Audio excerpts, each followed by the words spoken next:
Good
evening, everyone, and a warm welcome to the week 5 of the Biotalk series hosted by the Department of Biotechnology from St. Joseph's College of Engineering. Before we start, I request you all to follow a few instructions to ensure the smooth sailing of the event. Please do not introduce yourselves in the chat box. Kindly post any questions you have in the chat box and they will be answered during the Q&A session in the end. If you face any technical difficulties at any point, relate them in the chat box and we will look into it.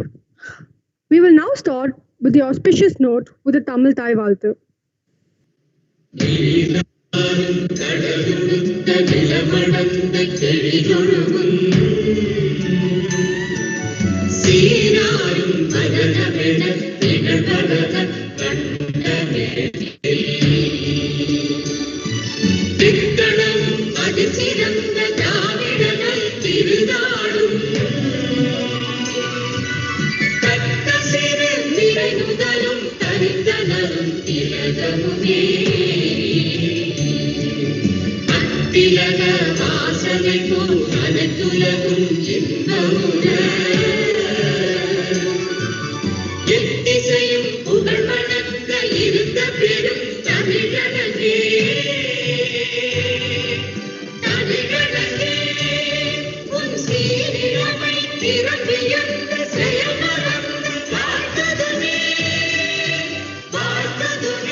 I now call upon the organizer, Dr. Chamundeshwari, to deliver the welcome address. Good evening to one and all present here. A happy evening to all the faculty members, research scholars, industrialists, and my dear students who has actively registered and participating in this online webinar Biotech Talk series from various institutions across the country. This type of Biotech series was conducted successfully by our Department of Biotechnology for the past 1 month, and more participants have actively participated and got fruitful ideas related to the current cutting edge research. As a continuation of it, today a Biotalk series of 5 is being conducted. So, on behalf of the Department of Biotechnology from St. Joseph College of Engineering, I welcome you all to the Biotalk series week 5 on the topic Microfluidics, Bacterial Intelligence and Biocomputers. I take immense and immune pleasure in welcoming our eminent speaker for today's session, Dr. Ayyapasamy Sudalayadum Perumal, who is a postdoctoral researcher and course instructor in Department of Bioengineering from MC Gill University in Montreal, Canada.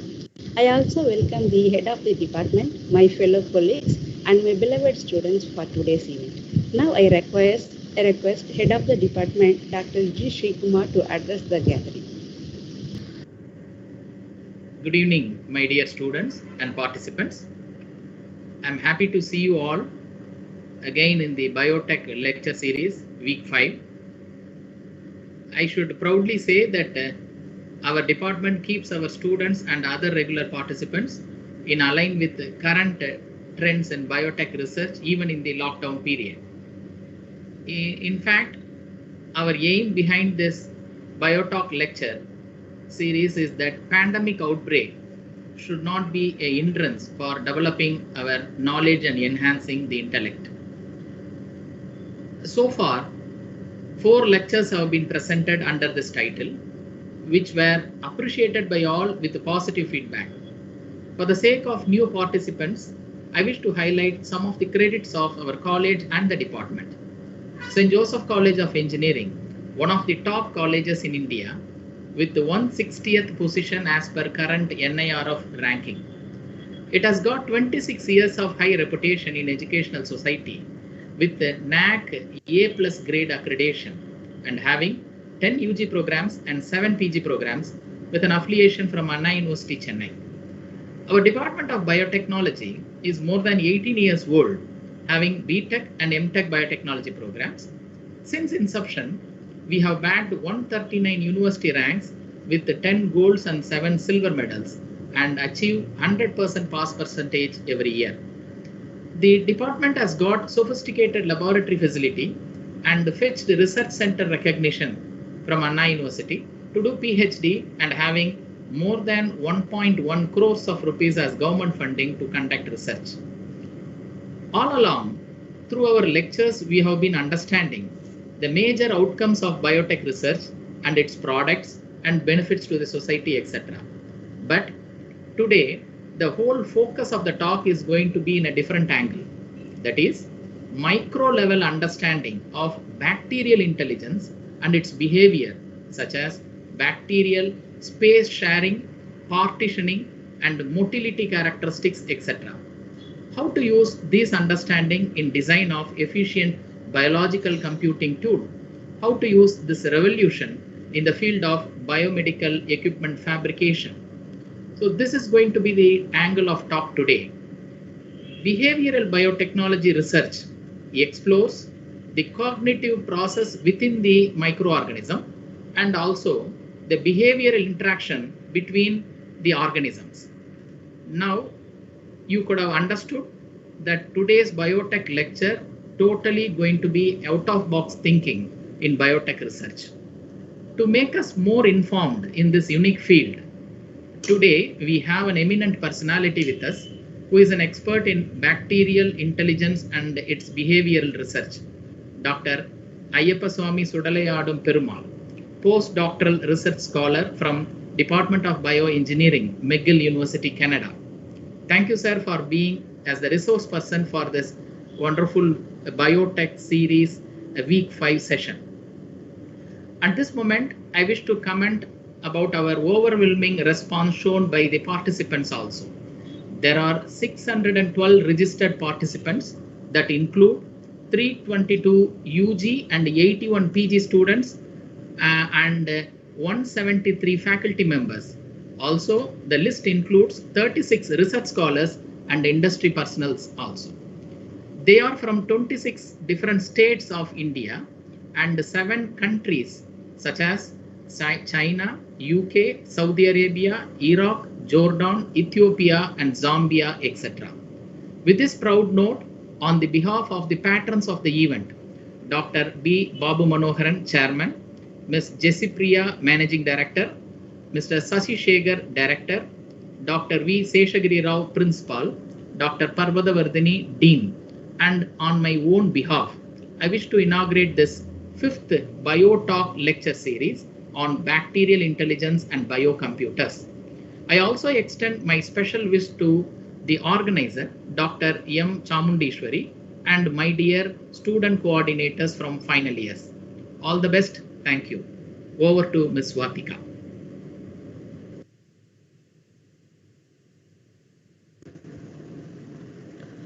The guest speaker for this session is Dr. Ayyapaswamy Sudalayadum Perumal. Dr. Ayyapaswamy completed his bachelor's in biotechnology from Aruna Engineering College and did his master's in molecular pathogenesis and biochemistry from Center of Biotechnology in Anna University. He then obtained his doctorate in biochemistry and health from Université de Montpellier in France. He then became a research assistant at Johns Hopkins Medical University in Baltimore, USA. He has published papers in several well renowned journals like Springer, Lab on a Chip, and Interface Focus. He is the recipient of various awards and was the semi finalist in Dell's Social Innovation Competition organized by Dell Incorporated and University of Texas in Austin, USA. He was also selected as the Best Student of the Year in 2008 by Indian Society for Technical Education for the overall performance as a student and as a leader. He has participated in many conferences, symposiums, and seminars, both at national and international level. His expertise include microbial handling, protein expression and purification, soft lithography and microfluidic techniques, nanoparticle synthesis, and electrochemistry. Dr. Ayyapasamy is currently a postdoctoral research fellow at the Department of Bioengineering from McGill University in Montreal, Canada. Sir, it is an immense pleasure to have you with us today. I request you to take over the session. Okay, thank you very much for inviting me to present this lecture or talk on some of the research that I've been doing in the past 3 to 4 years' time. At this point, I'd like to thank the management at St. Joseph's Engineering College for giving me this opportunity to discuss my research and the great amount of work that you put in to engage your students during this time of COVID-19 lockdown and all the extraordinary situation that the humanity is facing. Just I would like to have a confirmation from you, like if you are hearing me properly and if you're seeing the movies that's running on my slide. Yes, sir. Okay, cool. So also I'd like to extend my thanks to the Department of Biotechnology and Dr. Chamundishwari for inviting me to this again. And let's go on with today's talk. So today I'd be talking about microfluidics, bacterial intelligence, and bacterial computers. So right now I'm working or I'm associated with Professor Dan V. Nicolaou at the Biological Microfluidics Lab. That's at the Department of Bioengineering at McGill University in Canada. So as much as you can see, the topic looks a bit clustered. So you have a field or you have an area of research that's microfluidics. You have another area of research that's bacterial intelligence. And then I come up with third topic that is bacterial computers. So much as it looks kind of clustered, you would understand why it is clustered. And also you would understand it is not clustered towards the end of the talk. So if you walk with me through the 40 slides that I have over here to describe the 3 topics that I have put as my title, you would be able to understand what kind of interdisciplinary research that generally bioengineering or area of bioengineering does. So that's a brief introduction about the topic, and let's quickly get on to the next one, which is where I live. So I was living in Chennai for the past 8-9 years. Right now I live at Montreal. So Montreal is a French English-speaking city, or it's a province that's in Canada, which has many good universities around. And so those are some of the pictures that you see of the city, and as well as the distance or the time that takes to travel between Chennai to Montreal, which is roughly around a day. Okay, so the university where I do my research, so that's the university, the top figure that you see, that's how typically the university looks during the winter. It's a bit harsh city in terms of winter, but quite lively too. And that one that you see over down is the picture of the city during autumn. It's quite colorful during the autumn or during the fall. So McGill University, it's a one of the high-end university that you have at in Canada, where we do really like some innovative, good pieces of research. And so the talk that I'm going to give today is one such. Let's quickly get on to the outline for my today's talk.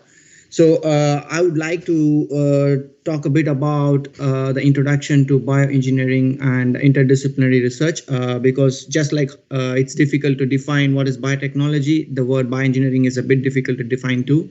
So I'm trying to my best to give my definition or my understanding of bioengineering and what is interdisciplinary research. So that's going to be one slide. And then part A of my talk is going to be about microfluidics. So probably if you haven't heard what is microfluidics, or if you have got a little bit of exposure about microfluidics, you would be appreciating those slides that's related to microfluidics.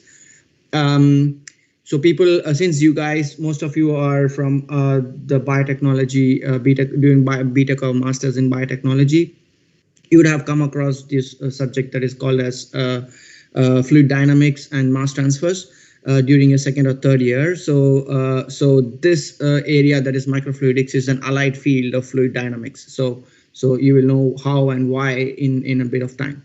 Part B of my talk is going to be about understanding bacterial motility, and as well as how bacterial intelligence could be deciphered, what makes bacteria more intelligent, or maybe more dumb in a way. So that's going to be the part B of the lecture, and part C is going to be the most voluminous part of my lecture. That's about bacterial computers. So the idea is, can we make a computer entirely biological? So that's the whole topic is going to be on part C. So I'm going to show you some real examples which I have been doing in the recent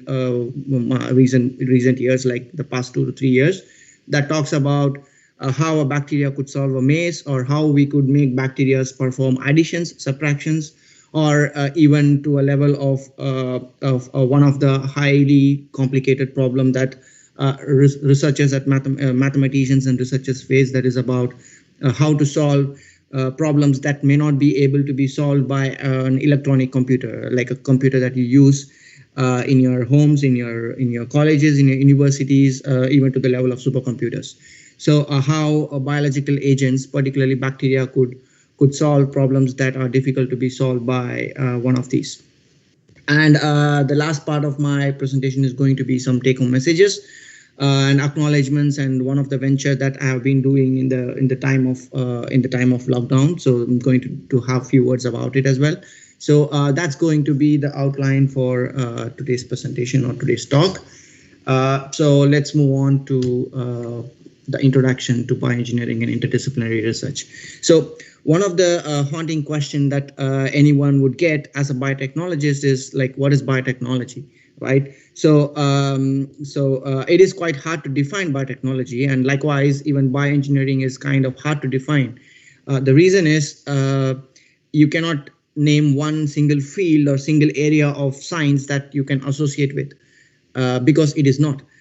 So if I have to define what is bioengineering, then I would say it is a science of everything. The reason why I have to say it's bioengineering or even biotechnology to some extent is science of everything, is because any sort of research or any sort of understanding or learning that you want to take up in the field of bioengineering, it would encompass at least two different fields of science. Doesn't matter physics, mathematics, biology, or any new areas of research like nanotechnology, molecular engineering, molecular biomechanics, medical imaging, imaging, post processing of imaging, artificial intelligence. Everything could be incorporated into a hybrid type of field, which is bioengineering. So, what do bioengineers then work for? Most of the bioengineers, their motto as a bioengineer is to build or develop a tool, products, technology, or applications that will help them advance our way of living and well-being. It doesn't matter. It could be a diagnostic tool, or it could be a wearable device that you wear on your hands, which would interact with your system and transfer information from your body to an electronically readable device like smartphones, etc., or to complex biomedical equipments that could be used for diagnosing infections or diagnosing cancer, tumor, etc. So as a result, since the field is quite complicated with too many different areas of science coming together to have a happy marriage, so generally the area of researches in bioengineering is quite interdisciplinary, meaning it involves more than one discipline of science coming together to find an application that would benefit human race. or for the fellow other living creatures on the planet of Earth. So, uh, as a bioengineer, that have kind of excited me is when I go to my department to work, I would not be just interacting with biologists or molecular biologists, let's say, to be more precise, but also with mechanical engineers, electrical engineers, electronic engineers, computer scientists, people who are expertise in latest techniques in biotechnology, physics, biochemistry, chemistry, and so on and so forth. So the area, particularly the interdisciplinary research that I'm going to talk today in terms of biocomputers and bacterial intelligence, is quite a melange of many different science areas. So that is sort of an introduction to what is bioengineering and what is interdisciplinary research. So why I call it interdisciplinary research, you will get to know more about it as we go through the slides one after the other. So that's the introduction. So let's go on to the actual research that I'm performing at McGill. So part A of my lecture or part A of my talk is going to be microfluidics. So, as a fluid dynamics student or as a mass transfer and engineering student who have taken one or two courses on that, you would already have acquainted with the word fluidics. So, fluidics is nothing but something that's moving and measuring something out of it. It could be the rate of flow, or it could be rate of transfer of materials, it could be rate of transfer of heat, mass, etc. So, in terms of microfluidics, you do the same fluidic component that you would do in a large scale, but you would shrink everything towards micro level. So, microfluidics is a process of manipulating small volumes of liquid.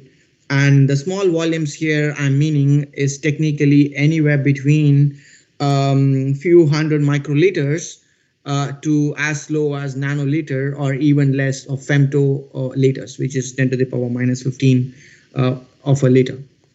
So, in order to manipulate such small volumes of fluid, you need to have devices that are micro in size or nano in size.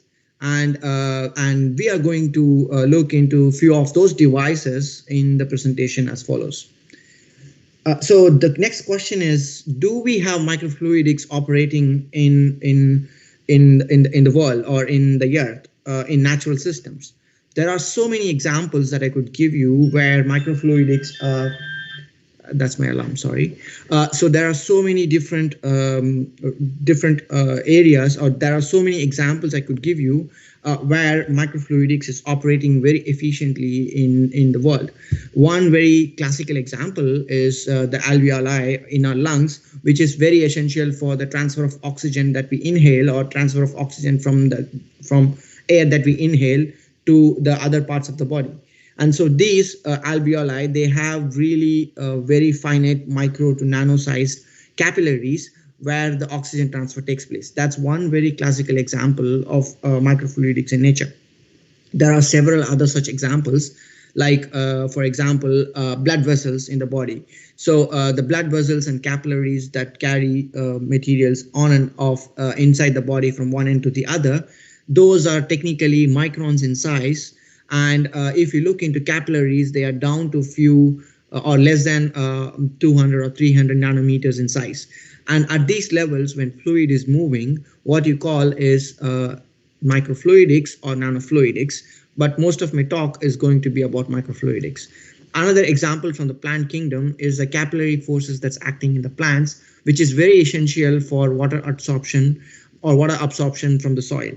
So you can imagine a tree as tall as, like, let's say, several meters, and water is going from the bottom of the earth towards the tip of the plant, which is all because of the capillary forces that's acting in these channels, which are generally micron sized. If you look into the plant anatomy, most of the material transfer happens through such micro systems. So here, there is this field, microfluidics, which is operating very efficiently in nature, doing wonders. And the human scientist or the humanity wanted to use these excellent materials that are operating in nature to be of use to mankind, and there came the field of microfluidics. So the whole concept of microfluidics is converting everything that's operating at a micro scale in nature to something that would benefit the humans. And as a result of working with materials in micro scale, or operating fluids at micro scale, you would be able to decrease the reagent consumption. For example, if you have to perform, let's say, an ELISA reaction in a 96 well plate, you need to waste at least 200 to 300 microliters of the reagents. But with microfluidics, you can finish the reaction in down to less than 10 to 20 microliters, or sometimes even less. So as a result, the economic footprint that microfluidics would leave would be very less, meaning where you need 100 square meter of or 100 square foot of a table to perform your experiments, you can perform it on some device that would fit perfectly in your palm. So that's one of the benefit of using microfluidics. And because everything is going to the micro scale, the rate of heat transfer, the rate of catalysis, the rate of chemical reaction, everything is going to be accelerated. So instead of waiting for a reaction to complete for 1 hour or 2 hours, you could get your results well in minutes. So that's wonderful when it comes to diagnostics, for instance. Then there is a very high diffusion. You could study things very quickly, and at the same time that you can automate and integrate these microfluidic devices very easily into many operating devices. And also in terms of point of care devices, particularly devices that's used for diagnostics, you use a huge deal of microfluidics there. One very quick example that I could give you is the pregnancy testing kits, which is called as the lateral flow assay kits, is technically a microfluidic device. You have the strip, or you have the pencil-like material that is generally the pregnancy testing kit, where you put this in a scoop of in the urine that you have collected, and everything moves up on through this device, and as a result of it, you would be able to know if it is a positive or negative for pregnancy. So that's one of a very classical example of a microfluidic device operating when it comes to applications that's more related to microfluidics, and that's one of the applications that's point of care devices. You could deploy these devices wherever it is needed. Like, doesn't matter right from one end of India, one end of the world, like in Arctic regions, to African regions, you could deploy these devices very easily, and you could have the same experimental output or result that you would expect in a lab. So as a result of it, the whole field of microfluidics is moving towards how you could perform diagnostics in home, or how to contain the movement of people, or how to prevent, or how to have people tested themselves in homes, like home care or home point of care devices, or even better, to have implantable microfluidic or nanofluidic devices that would continuously interact with your body, with the bloodstream in your body, and transfer the information from the body to an electronically readable device. So that's where the field of microfluidics is going towards. And when it comes to microfluidic device, what scale are we talking about? How big or how small it is? What volume of fluids it could handle? That is represented in the chart that you see over here. So I hope you see my cursor. So that's basically the sizes that you could handle with a microfluidic device. So for a micro sized device, which can be ranging anywhere between 1 micron to up to 1 millimeter, or even few hundreds of millimeter, you could handle volumes as small as from 1 femto or 1 picoliters to up to 1 liter or even thousands of liter. So that's the fluid handling capacity of these microfluidic devices, and these are quite sturdy, these are quite robust. You can use them on and on and on for a very long time. And anything that's less than 1 micrometer, technically 1000 nanometers, comes under the category of nano devices, which is separately another field, that is nanotechnology, which is not going to be the focus for today's talk.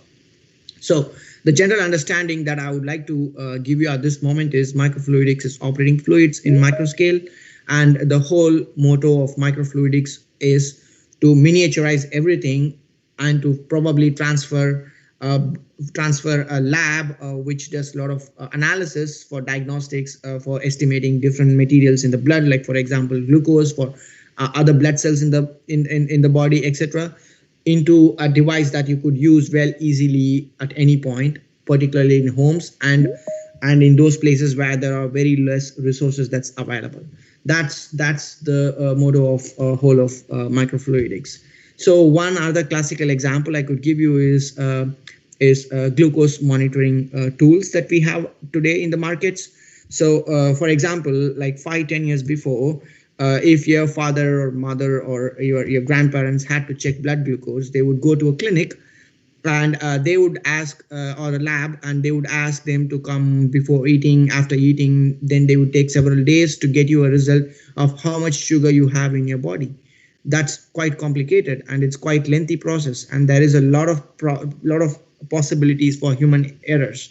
So the whole field of microfluidics now has transformed this glucose measuring analysis into something that you could carry in your pocket wherever you want. Just prick on your finger and you get the result of how much of glucose that you have in your body, or that you have in your blood. And as a result, you could well efficiently manage what you eat, what you should avoid at that time, etc., etc. So this is kind of the goal for one of the main goal for microfluidics, which is miniaturization, and that's going to be the future. And now we have devices, particularly several sensors or biosensors that can be implanted in the body, and you could read the device on your mobile phones. That's the impact of microfluidics, if I have to say. So how does microfluidics perform all this? What's driving all these materials in terms of microfluidics, or what is the physics inside microfluidics? That's going to be the next slide. So you have two types of flows generally. One is a laminar flow, which is quite uniform. Particles move smoothly, happily in one continuous fashion. And then you have another area, which is turbulent flow, where the particles move in a very irregular fashion. There is a higher Brownian motion, and at the same time, you cannot predict something out of turbulent flow effectively. When it comes to microfluidics, the fluids generally operate in a laminar flow fashion, meaning you have a very smooth sailing of particles and materials in a microfluidic device, be it a square channel or a circular channel, be it a specific type of geometries that you use in a microfluidic device. And as a result of it, if you want to understand how fluidics flow through a microfluidic channel, you have the figures at the left and the right. So the left one is actually showing particles or fluid moving in microfluidic device in a laminar fashion, and on the right you have the one that's moving in a turbulent fashion. Okay, so is that important for biological applications when it comes to microfluidics? Yes, it is very important. Most of the diagnostic devices, most of the biological testings that you want to carry out, or biologic-based interfacing devices that you want to perform in microfluidics, functions using the laminar flow, not the turbulent flow, which is other ways. So this is one very key property that's driving most of the microfluidics. And there are several other properties that are being used in several different applications, like, for example, electrical properties, thermal properties, pressure-related, pressure-driven properties, which has really enriched the microfluidic devices to a great extent, or the field of microfluidics to a great extent, that it could benefit at almost every part of life. And if I had to impress you, I would say that in a lifetime of a person, at least once or at least several times, if not once, they would have used the microfluidic based devices, and that's kind of the impact that microfluidics has created in a very short span of time, since the first lecture that was given by Richard Feynman about there is a lot of space at the bottom, or there is a lot of room at the bottom, which he is technically meaning humans have to go towards micro and nano level of engineering. And microfluidics is one such engineering, which is basically trying to engineer at micro and nano levels. So next question is, can we fabricate this device, or how complicated is it to fabricate such devices? So in my opinion, I have quite good exposure to soft lithography, and as well as a fair amount of exposure to lithography. So based on my experiences, I would say microfluidics is something that you can very easily carry out in a normal lab in the present scenario. or sometimes even in homes if you want. So, what are the steps that are involved in microfluidic based design and fabrication of a device? The first thing is you need to design the device, for which you need to have computer aided vector based designing tools, knowledge of that, for example, AutoCAD or CorelDRAW, etc. So, you have these tools, you know a fair amount of idea about how to operate these tools, then you could fabricate or you could make designs of the device that you want.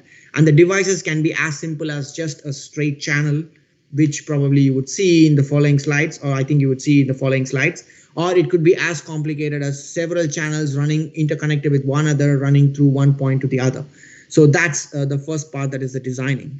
Then you have the lithography and soft lithography. So in the next step of lithography, you have to transfer the designs that you have made in the computer onto something physical.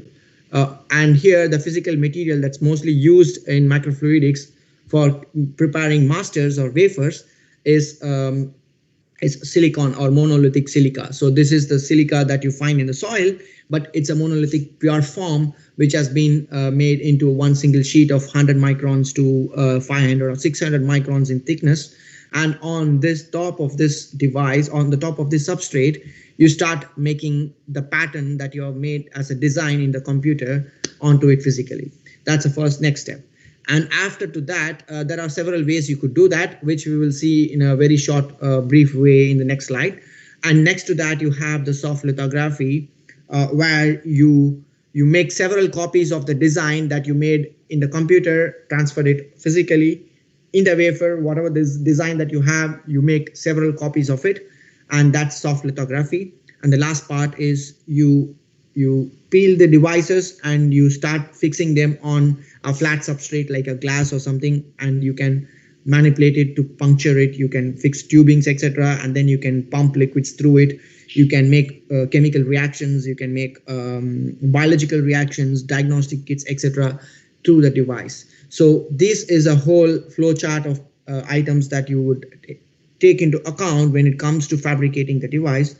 It sounds quite a lot of steps, but it is quite doable depending on the resolution that you would like to achieve.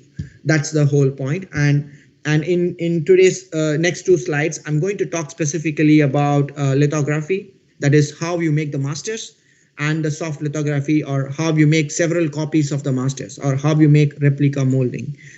So these two steps is very important to understand the remaining of my talk, and also a few more additional steps that would come in eventually. Okay, so when it comes to microfluidic device fabrication, you could close your eyes and just separate it into two categories. One is master fabrication, the other one is device fabrication. In the master fabrication, you make the master, which you will use on and on to make the replica.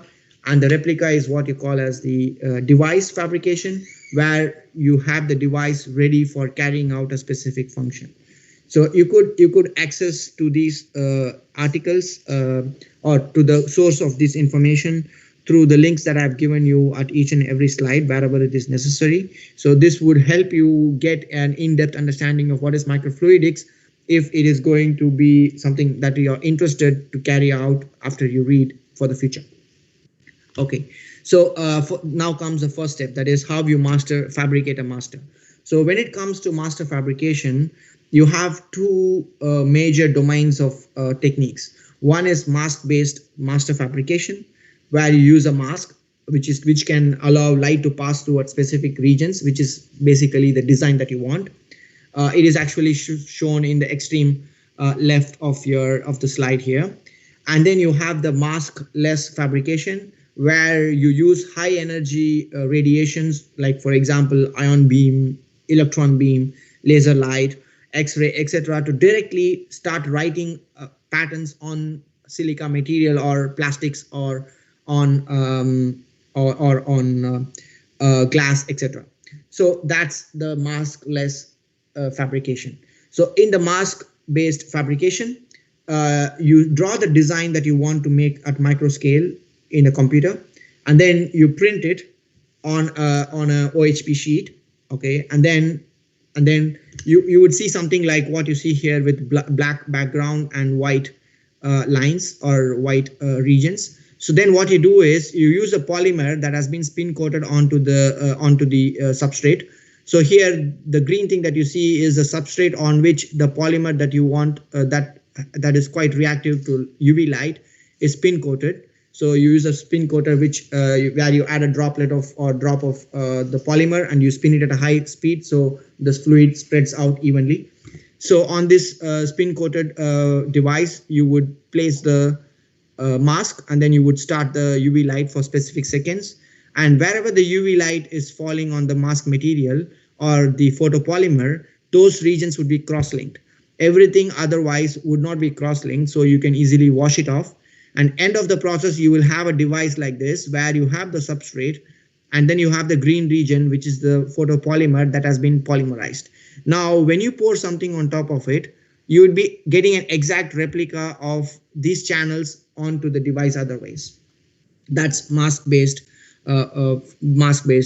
fabrication technique, and generally you could reach to a resolution of up to 8 micrometers or sometimes even a bit less, like 6 or 7. It's higher actually, 6 or 7 microns using the mask-based photolithography. So it's basically shown in this slide. And here you will be using UV light, sometimes visible lights as well. Then in terms of the other maskless lithography, you will be using direct electron beams or you will be using ion beams or X-rays.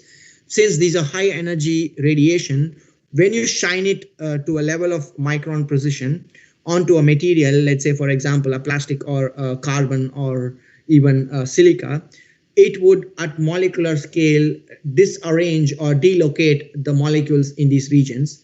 And because these are delocated or disoriented, you can easily etch them by using high corrosive chemical treatments. So at the end of the corrosive chemical treatment, you will again end up with something like this, where you will have channels that are not affected. Yeah, channels that are not affected anyway by the laser, by the high energy radiation that you use, and those areas where it is affected. So that's one thing. Later to that, you will be having the next step, which is the soft lithography. So now you have a master. What you do is you mix a polymer, and in this case, one of the most commonly used polymer is polydimethyl siloxane. So you pour the polymer on top of it and you let it cure. So you can let it at room temperature, or you could use 100 degrees, etc., to cure it. And after it cures, since the surface of the substrate that you use, which is generally silica, is actually hydrophobic. As a result, the polymerized material or the cured material would not stick to it. So which means you can easily peel it off. So once you peel it off, you have a device like that, and you can put holes on it and you can fix tubings there. And you can fix this device onto the top of the glass cover slip. And in the end of that, what you have is a working device which is ready to be used for your specific application. That's the whole process of how you do the soft lithography. So that is what is shown in the right side of the figure here. So not just PDMS, you have several other polymers that you could use for this specific purpose, like for example, polystyrene, polytetrafluoroethylene, or polymethyl methacrylate. Depending on the polymer you use, they may need different ways to treat for curing. Generally, heat is used as the best curing, and in terms of PMMA, you don't need to even use a heat. You leave it at room temperature and it gets polymerized, or it gets cured. So this type of microfluidic devices are used extensively for multiple molecular applications. The diagnostic kits, HTS meaning high throughput systems. For example, the DNA microarray, several genome sequencing, the latest of gene sequencing techniques like nanopore sequencing, all of that use microfluidic based approaches. It is used in biodefense as well as for characterizing pathogens that's present in the atmosphere, in the food, etc. You could use it in molecular biology for flow cytometry, cell sorting, single cell studies, droplet studies, modern sequencing techniques. All of that uses microfluidic based devices. Also, you use that in microelectronics as implantable chips and sensors and wearable devices. You could perform almost any molecular biology based reaction on a microfluidic chip without any haze. So that's the impact of microfluidics. Now the big question, why am I talking about microfluidics when I want to talk to you about bacterial intelligence and and biocomputers.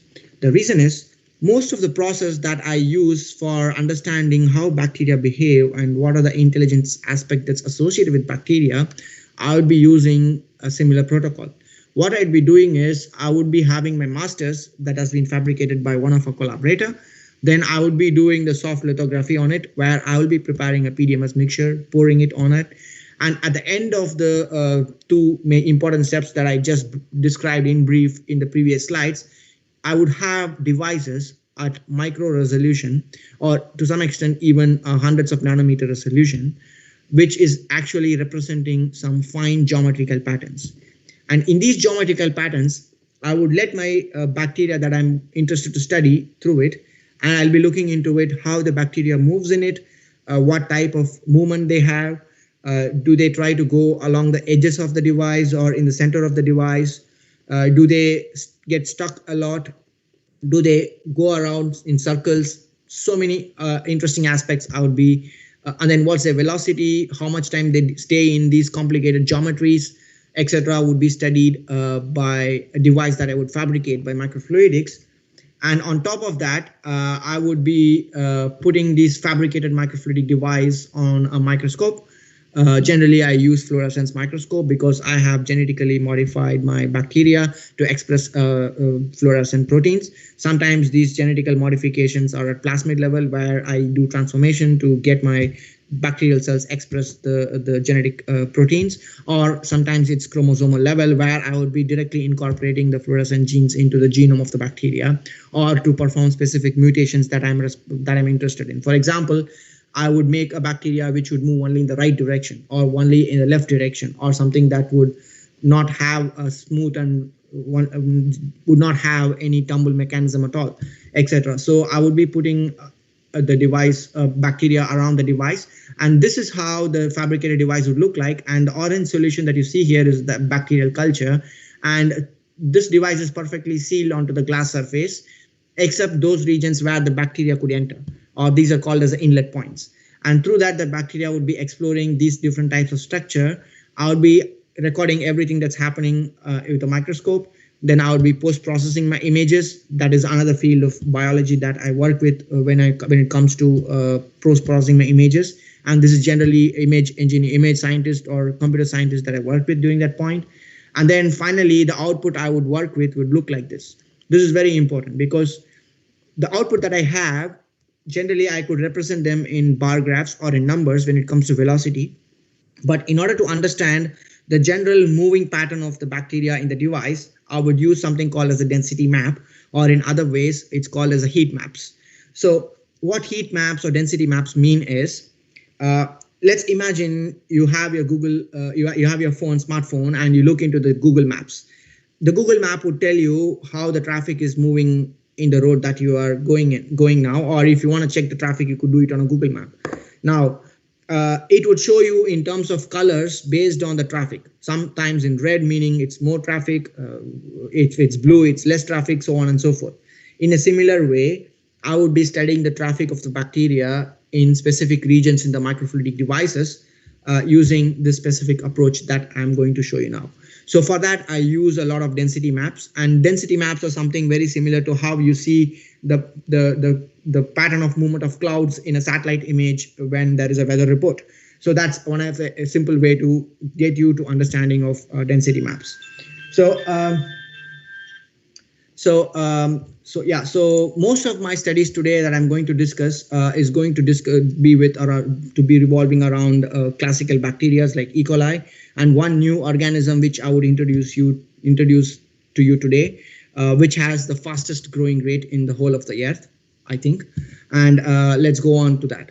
So after I fabricate these devices, after I have my bacteria, I put them in the microscope, I run them in an experiment and see what happens. And based on the way the bacteria is moving, etc., I would be understanding what intelligence they have and if they have at all any intelligence. Okay, so that brings me to the part B of the lecture, which is bacterial motility and bacterial intelligence. So this is going to be one of the part of the work which is in kind of a communication into journals. So I will try to show you the information that's more representative to understand what is happening there.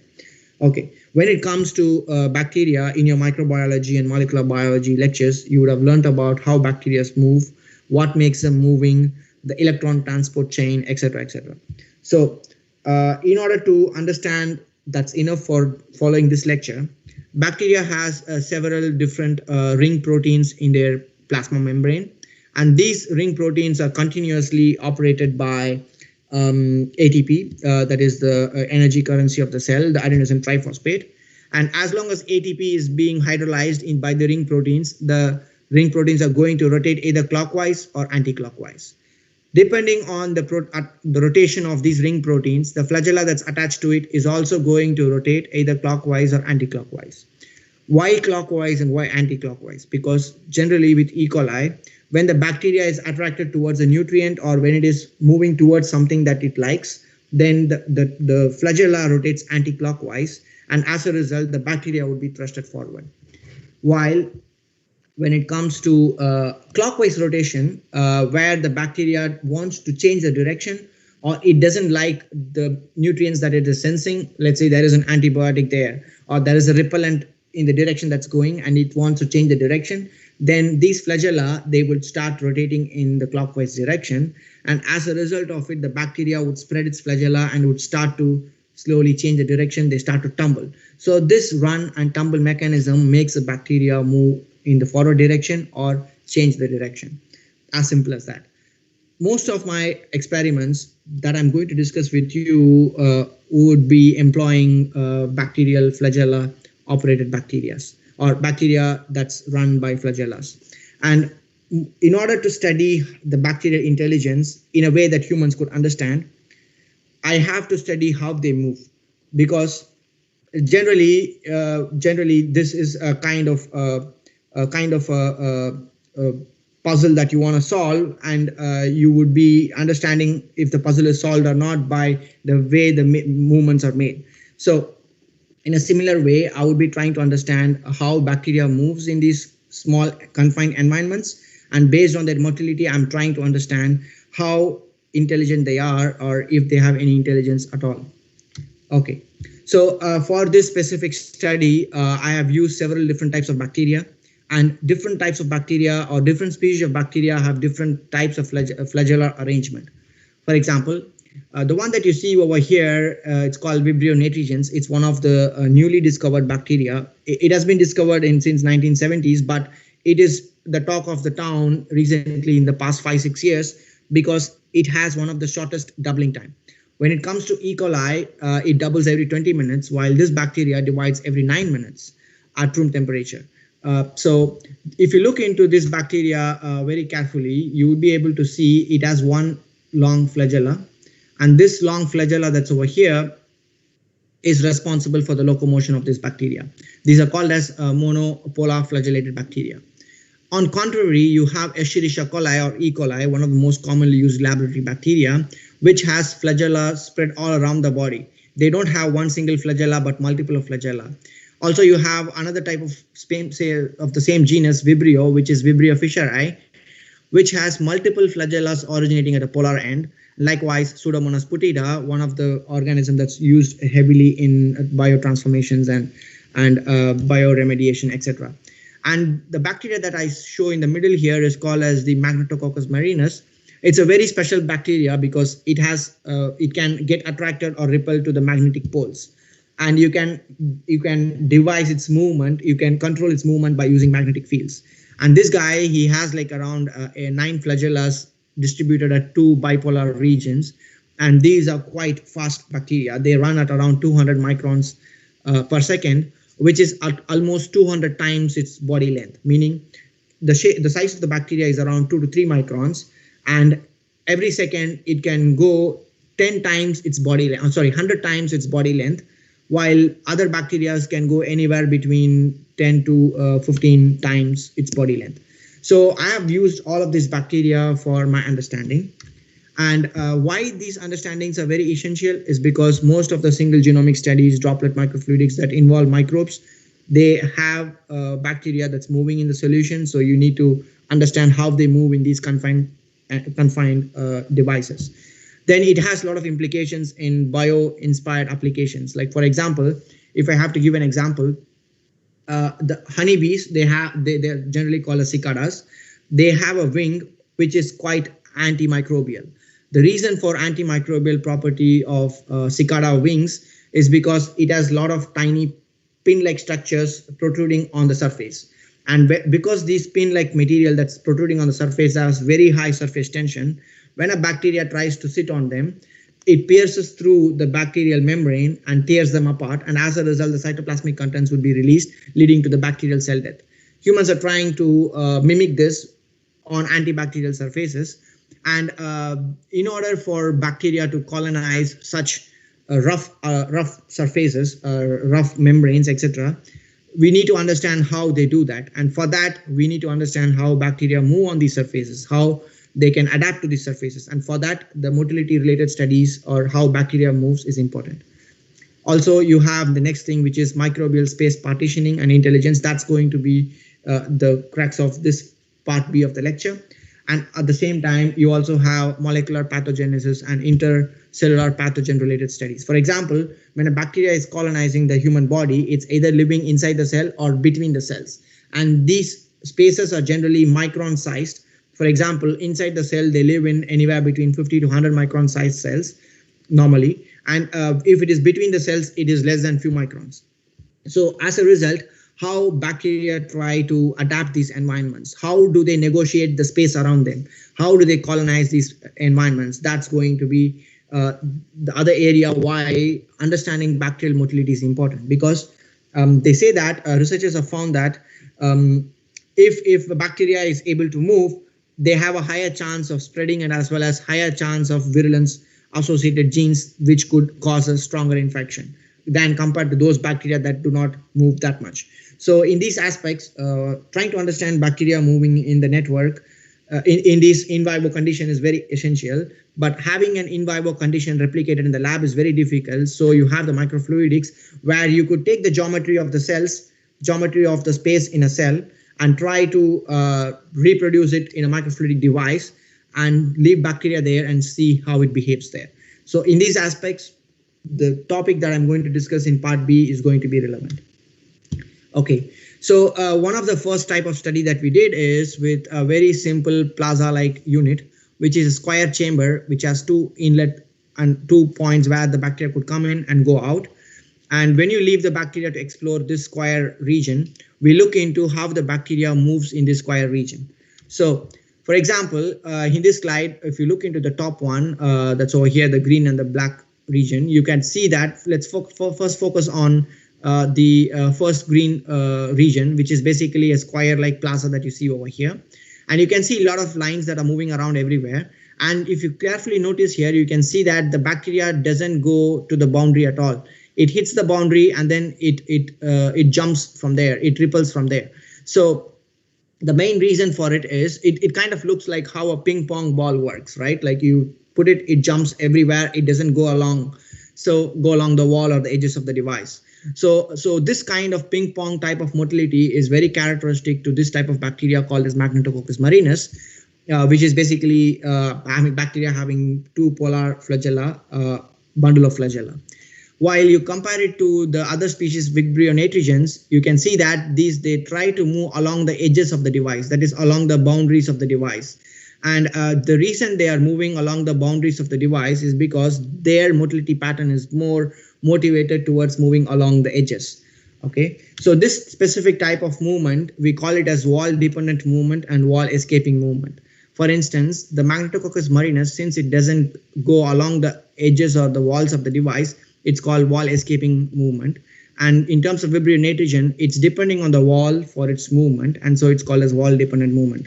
So depending on how the bacteria moves in the wall dependent and wall independent fashion, they have different applications. And this is one of the first type of intelligence that we noticed when it comes to how bacteria try to interact with their nearby surroundings or nearby walls. So the motility pattern that you see here has been superimposed over one another in the form of a heat pattern. And if you look between these two density maps or heat maps, you can see that in terms of the wall escaping bacteria, that is Magnetococcus marinus, They try to move around everywhere in the structure. You have a very high saturation almost everywhere. While in terms of Vibrio nitrogen, you see a lot of dark regions, which is corresponding to no motility at all there, or bacteria haven't visited those regions at all, compared to that of high density regions that you see over here, which is basically because the bacteria try to associate themselves along the wall for its motility. And particularly, you can notice that along the corners, the bacteria try to accumulate a lot. So this type of understanding where the bacteria tries to accumulate could be used for effectively trapping the bacteria. Like if you want to trap the bacteria that is in let's say in a body fluid like urine or serum or blood, you could devise a device, you could design a microfluidic device and let the fluid pass through it, and you can effectively look in these corners to see if there are any bacteria that is accumulated. So this could be a diagnostic application, but that's not going to be what we are going to do in what I'm doing in my research. But it's trying to more understand the bacterial hotspots, or where bacteria try to accumulate in excess, and how their motility is different along different areas of the channel. And this is again interesting to study because you can study to a really confined environments. For example, this device, it has a 100 micrometer by 100 micrometer x-axis and y-axis lens, and the height of the device is just 5 microns. So the bacteria is typically quite highly packed in this device, and as a result, you could try to closely monitor them, how they behave in such constricted environments. It's like you could imagine you put a human in a room and lock the doors, and you have a cam that monitoring what he is doing and how he is behaving, etc. So that's one of the interesting thing that we looked by just letting the bacteria in really a very smooth device. Then in order to give you an emphasis of how the corners could be used, because I told you here that Vibrio nitrogen, they try to get accumulated along the corners. If you look into this device, it has several corners in the form of arrow marks purposefully made in order to see if bacteria could be trapped in these corners that are in this device. As a control, we have here straight channels. So if you look into this movie, you can see that this green line representing bacteria moving in the straight channel, it's moving without any hassle. It's moving straight through it from this end to the other end. But if you look into this structure, which is having multiple of these arrows, multiple of these corners, bacteria can only move easily in this direction, that is from left to the right. And when it is trying to move from the right to the left, it gets easily trapped in the corners. So this is what you're going to see in the slide here. So you can see bacteria getting stuck at the corners is basically because you can see one right there, yellow line. It has got stuck there is basically because they like corners, and specifically bacteria like which follow the walls, they like the corners too much. And this can be one of the important strategy that we could use for trapping bacteria. And in fact, we do use this specific method to trap bacteria in a bacterial computers, which I would show you in the following slides. And another example is we were thinking, can we let bacteria move in only one direction? Can we control the movement of the bacteria in one direction only? So for that, you have a design that we made in a computer that's over here, and then you made it as a master. So this heart-shaped structures that you see over here, these are called as rectifiers. The reason they are called as rectifiers is because rectifiers try to let the movement of liquid or particles in one single direction. This type of rectifiers are also being used in the hearts. Let's say those valves which only allow the flow of blood through one direction, though those are controlled by some membranes. So what happens in these type of rectifier is a bacteria could enter freely into the heart-shaped channel and continue its motion in these straight channels, but they cannot go back, because if they try to go back, they would be again pushed back into the network in the forward direction, that is from top to down. This is what you are going to see as an example here. So you see that the bacteria is moving straight without any issue, and you can see right one there which tried to go back, but it got locked in these rectifiers. So as big or as large as the rectifiers and as much as you can lower traffic you could have, you can very effectively let the bacteria to go in one single direction. Let's see the movie again. So you have the bacteria which tried to move in this direction but got stuck. It's struggling to go forward, but it could not. At some point, you can see that the bacteria would continue to change its direction and move forward. You can see that it moved forward and now it goes out. So that's one simple example of how we could control the movement of the bacteria. One important point here I have to say is the reason the bacteria looks kind of light-like or white particles is because they are expressing fluorescence, and it's a monochromatic camera that we use in the microscope. So you see them as black and white or in grayscale. Well, you can give them false colors like the one that you saw in the previous slide here, where the bacteria look reddish because they are expressing M. cherry protein, which is a red fluorescent protein. All right, so this is about how bacteria could be controlled in our geometries, and these are based on the understanding that we got through experimenting bacteria with very simple structures. Now, like that, we have used several different structures, geometries to understand how bacteria behaves. And we have gained a lot of information on that. And these are exactly being used in some of our biocomputation devices or in some of our bacterial computers, if I have to say. So, based on all of this, what I can give you as a summary at this point is we can design microfluidic devices by using the field of microfluidics, which is an engineering and physics applied field. And then using biology like bacteria, you could let them in these microfluidic devices, in these constrained spaces, in these restricted spaces, and then see how they try to negotiate with their environment, how they negotiate with the surrounding spaces like the walls, the floor, the ceiling, etc. Now, why are they useful? Because the microfluidic device that we are going to use, or one of the steps for a biocomputer to work, or for making a biocomputer to function, we need to understand how bacteria behaves in these small environments. The better the understanding we have about bacteria in these micro confined environments, we have a better understanding of how our biocomputer or bacterial operated computer is going to look like and is going to behave like. So that's the main motto or reason for using these simple geometries, traps, etc. as a preliminary studies. The next important thing is the part C of the lecture, which is going to take some time. It's very interesting if you continue to follow through it. Okay, so this particular part C of the lecture talks about three things. One, about mathematics. Two, about how computers operate. And three, about how we could use bacteria to or other biological agents to have a biological computer operating.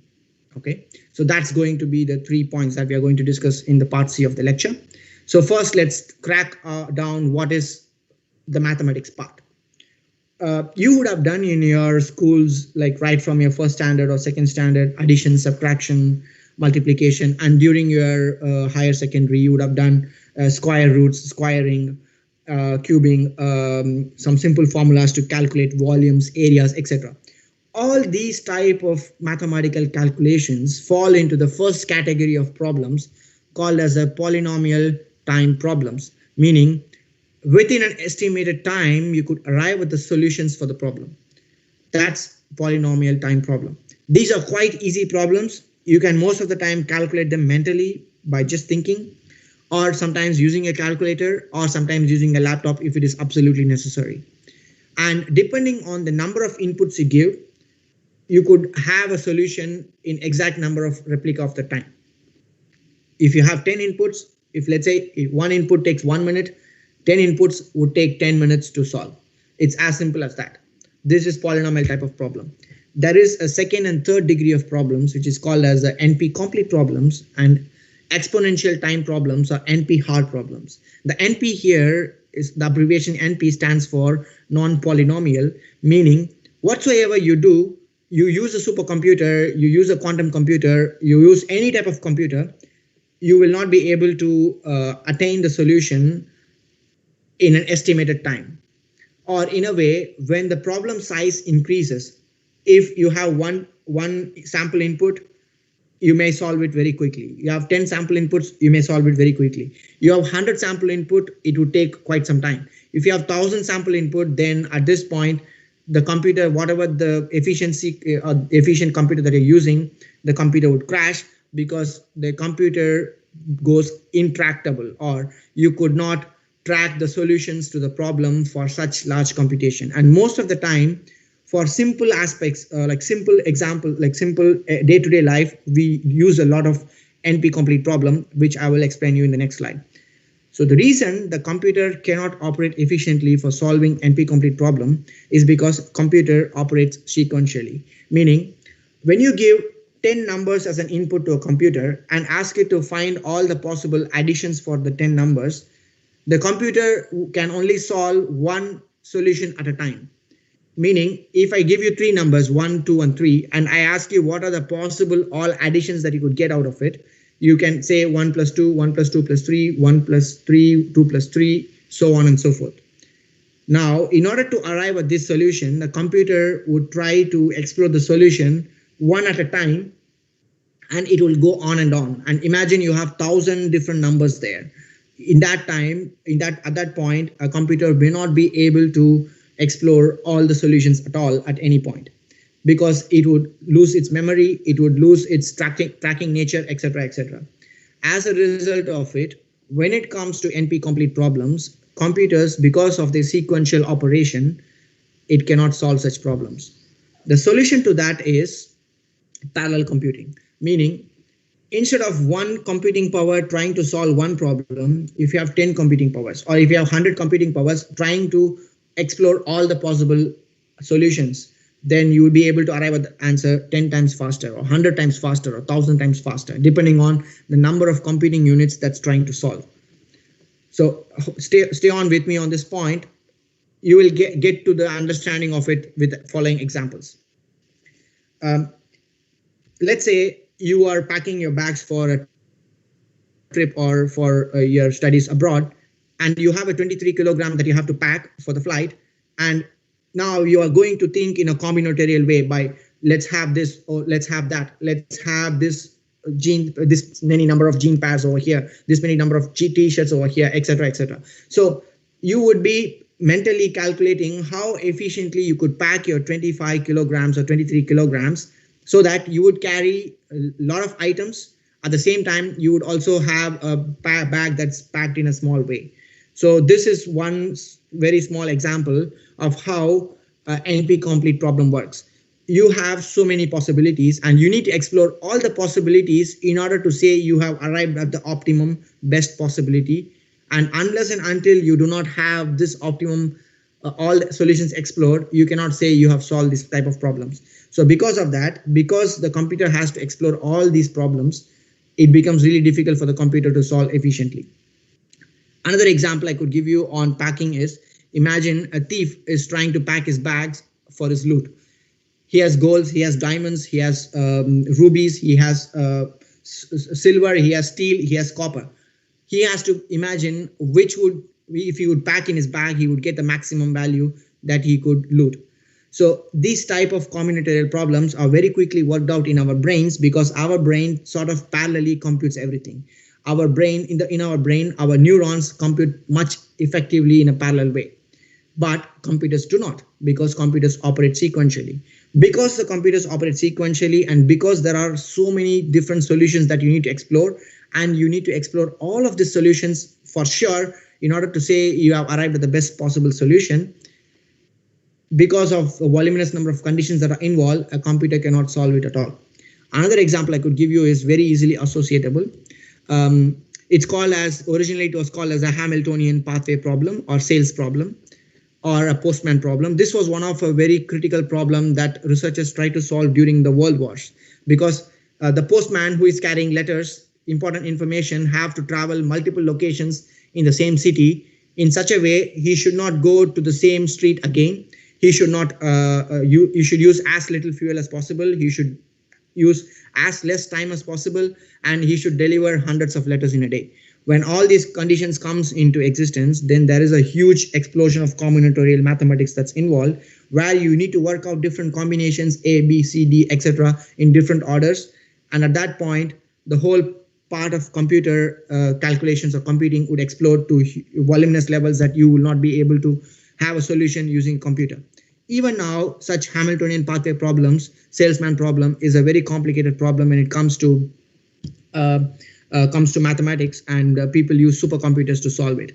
The problem might sound very trivial, just additions, But when it comes to thousands of numbers together, the combination you would have to explore would explode so much that it's very difficult to solve these problems in a polynomial time or in a restricted time. You need to either run it until eternity or your computer would crash meantime.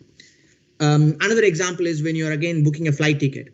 Let's imagine you want to make a trip around India, starting from south, go around the north and come back to the south, and you wanted to visit three cities. Yeah, three cities you can manage. Okay, I go here. Let's say I start from Chennai, I go to Goa, I go to Srinagar. Let's say I go then to Calcutta, then I come back to Chennai. So it's a easy way. But imagine you need to make the trip for 20 different cities, and in such a way that you cannot travel one state again. You cannot pass one city again. You need to consider the shortest time you can spend on each city. You need to consider the travel expenses, the fuel expenses, the staying expenses, etc. The combinations are huge. So you cannot solve such problems. Our mind cannot solve those problems in any time, and despite being it's parallel. And likewise, there is no question a computer could solve it because they are operating sequentially. Another example I could give you is when it comes to allotting students in a hostel. Like, for example, you cannot where the biology comes into play. That is where the different biological agents comes into play, which you will see in the following few slides. So, according to Richard Feynman, one of the great physicist, during his plenary lecture, he told that for Nobel Prize, he told that if there is a technology that could solve NP-complete problems, then that technology would be called as a demigod, if not God. Meaning, the technology that could solve NP-complete problems would not be just sitting in one planet. It would explore everywhere around, different galaxies, different parts of the universe. That is the impact of NP-complete problems. These are as trivial problems, but very important problems that we don't have a solution for it. So now I'm going to show you how we could solve such problems using biocomputers. Before I go to bacteria used for solving such computers or such problems, computation problems, I'm going to talk to you about how we could use Physarum, which is a fungi, to solve mathematical problems. So here, what you see on the screen is different dots of sources of food, and the yellow spot that you see here is actually the fungi or the Physarum, which will try to grow in time. So the whole study was conducted for 26 hours, and the whole region that you see here is actually the map of Japan. And these are the important cities that you have when it comes to the map of Japan. And using Physarum, the whole network, railway network of Japan was designed, or was again confirmed that that is an efficient design to reach all different cities in best time. So this is one of the very classical example of how we could use biological agents to solve one important mathematical problem of trying to find the best possible routes across different cities. So this is the actual Tokyo railway network, the railway network in Tokyo. And this is a network that was sorted out by using a fungi called Physarum. This paper was published in a Nature journal back in 1990s. So the field of biocomputation is not new. It's there for more than 20 years now, and a lot of people are working on it to efficiently compete with silicon computing or use electronic computing. However, we could not use Physarum because Physarum tries to move only towards the nutrient sources. If there is no nutrient sources, they don't move. If you look here, they first try to move everywhere, but the network only strengthens on those spots where there are nutrients, all these yellow spots that you see here. As a result, because the network would be biased, you may not be able to explore all the possible solutions, but only specific solutions. As a result, fungi is not the best model that I would use for an NP-complete problem. But this is one of the first instances how we could use a biological agent for computing. The next one is coming with molecular biology techniques. It's called as DNA computing. So here, what you do is simple operations like ligation, restriction, PCR-based amplification, and then sequencing in order to solve mathematical problems. You might be wondering, I thought these techniques were used only in biology for disease diagnosis or trying to understand the biology of different organisms. But when it comes to DNA computing, you can use these fragments of DNA for computing mathematics. How it works is you will have different fragments of DNA, let's say in different colors, and you call it as 1, 2, 3, 4, etc. And you would be basically performing ligation operations in a single test tube. And if you have thousands of molecules of DNA, all of these thousands of molecules of DNA is operating for ligation, or is getting ligated with each other in different orders. And as a result of it, every ligation you perform, it's an addition. Every restriction you perform is a subtraction, so on and so forth. So when you perform such process in real time in a test tube with thousands of molecules functioning at the same time, you achieve a maximum parallel computing. You achieve a maximum parallel computing point. And as a result of it, at the end of the whole process, you will look for a sequence of DNA which will have all the 4 fragments in a specific order that you may be looking at, or in an order that you would like to explore in the future. So based on this DNA type of sequence, DNA computing approaches, you could solve very easily problems that a computer cannot solve. However, in order to solve a problem that a computer that could overtake a computer, you need DNA molecules in a level that is equal to the mass of Earth. Let's say, for example, a computer, an electronic computer could solve problems of up to 20 variables very easily, and 30 variables it may crash. In this situation, when you use DNA sequences as a DNA computing, you might need DNA fragments equivalent to the whole mass of Earth. So this is not possible, and as a result of it, DNA computing did not take a big fly. It did not get through. The next type of computing uses molecular motor proteins, actin, myosins, cytoskeleton filaments, etc. This is one of the pioneering field where our group is working. And also, I'm going to talk to you about my experiences with bacteria in terms of making bacterial computers. So in terms of molecular motor proteins and bacterial-based computing, we are going to use a specific technique or specific technology, which is called as network type computing. So network type computing works very simple like this. You have a mathematical problem, and if you can have a mathematical problem represented in a graph-based method, which is called as graph theory-based coding of problems, if you can convert the mathematical problem into a graph, and if this graph can be converted to a physical microfluidic network, and if you have a biological agent that you could explore these physical networks easily, then what you have is nothing but a working operational bacterial or operational biological computer. So in order for network type computing to function, you need 3 things. One, you need a mathematical problem that can be encoded in the form of a graph, okay, like X and Y axis, X, Y, and Z axis. And then this graph should be translated into physical microfluidic networks, okay? And you will see examples in the following few slides. And then this physical microfluidic network that's representing a mathematical problem in the form of a graph should be explored by the bacteria. And if these 3 conditions satisfy, it's something like the Asimov's rule. If these 3 conditions satisfy, you will be able to have an operational biocomputer. And that's the whole point of this lecture. So one of the first approach that my boss or my professor over here, my mentor over here tried is he made a problem called a subset sum, which is a very simple addition-based problem. And he used molecular motor proteins to explore the network and find solutions to it. So that's one of the first example. And how it works is you have the bacteria. So sorry, you have the let's assume this is a microfluidic network, and this microfluidic network has several lines or channels, and these channels are interconnected with each other in a specific fashion or in a specific algorithmic way. And what you have is you have an inlet point where you let your motile biological agents to enter and explore the networks. And the moment when a bacteria or when another biological agent like actin, myosin, or cytoskeletal filaments like microtubules comes out of the exit here, you say that one solution has been explored. For example, if an agent is coming out of one of the line over here or channel over here to the exits, it means that solution is solved. Likewise for the remaining. Depending on how bacteria or other biological agents explore the network, you could solve the problems faster or slower. Okay, so this network that you see here is one similar example of a complex microfluidic network with several lines connected with each other. And there are some specific junctions that's operating specifically in this network.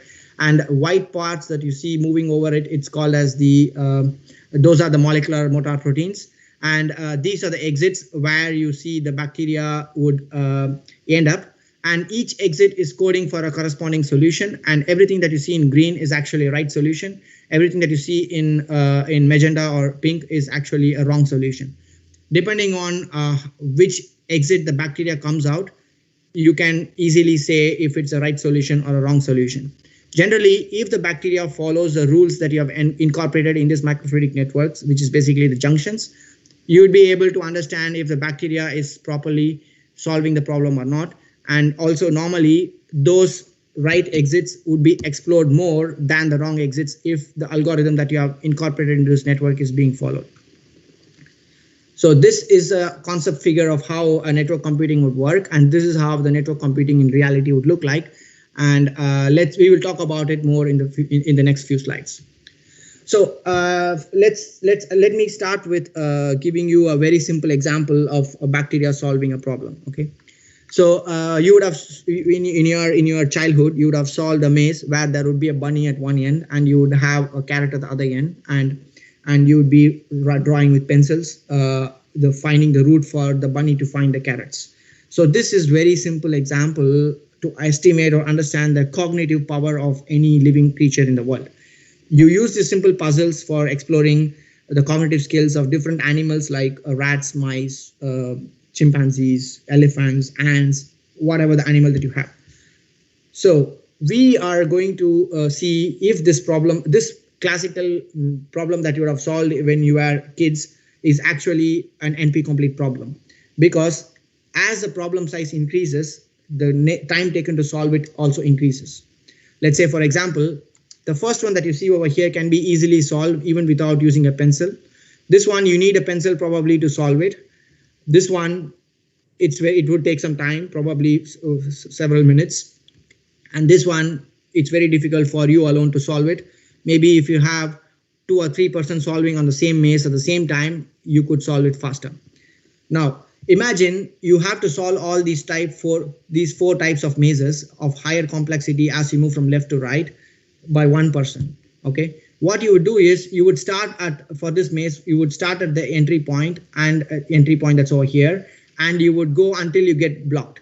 Again, you would go back, and then again you will find another route, and then again you will find another route until you find a way out here. This is a classical example of sequential computing. Okay, imagine you and 10 of your friends are trying to solve this maze at the same time. So 10 of your friends would explore 10 different routes at the same time, meaning one person operating a very big mask or trying to solve a very big maze versus 10 solving the same maze together. You obviously could calculate who would win faster or who would find the solution faster. That's going to be 10 members working on the same puzzle. So this is what we are trying to see here. That is, we are going to let the bacteria explore these mazes and see if they can solve the puzzle or not. So for this work, again, I use 5 different bacteria, namely Vibrio fischeri, Putida, Marinus, Escherichia coli, and Vibrio nitrogens. And my maze is very simple, but it's a bit different. What happens is a bacteria could enter either from this end or this end, and it has several blocks in the region, and there is no unique solution to this maze, meaning there is no one single solution, but infinite number of solutions. A bacteria could try to enter this way, and just take this yellow line or yellow lane to reach the exit, and this is one of the shortest exit that you can expect. Or the bacteria could take this red line or red path to go out of the network, and this is one of the longest path. But there are technically infinite number of solutions, and the bacteria could spend its eternity in this network if it has to. Now, what you see here is bacteria that's moving in the network, and you see here as a fluorescence signal. So what you see here in the red line is actually a bacteria entering, and it's finding its way out. So this is the way out, and this is the entry. You see other bacteria exploring different combinations, different networks at the same time too. Okay, so but the point I want to emphasize here is this red line that you see is one single point that the bacteria is trying to explore. Then you have another network that's over here, again explored by multiple bacteria. And here you see one bacteria trying to go on and on in the network, find new routes, and finally find a solution and go way out of it. But at the same time, one of the bacteria is exploring the right route. There are also several tens of bacteria that's exploring the route at the same time. This means that you have a maze and you have to compare each bacteria to that of computing power, one computer, and each bacteria is equivalent to one computer, and every one of them is trying to solve the problem on and on and on.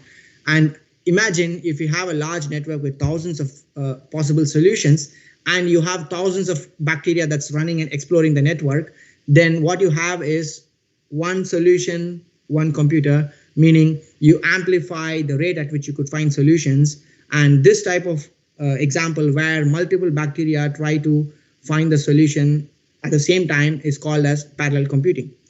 This type of parallel computing has been previously also achieved with molecular motor proteins, but it had some drawbacks, and that is why bacteria is coming into the play here.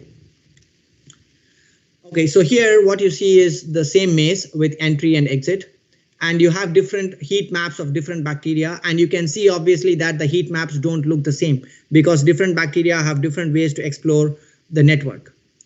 And generally we use the velocity, the time that the bacteria spends in the network, time taken to find the routes on an average, etc., to be the qualifying conditions to say if a bacteria is intelligent or not. For example, if you look into one specific case study here between Vibrio nitrigens and Vibrio fischeri, these two are belonging to the same genus, Vibrio, but are from different species.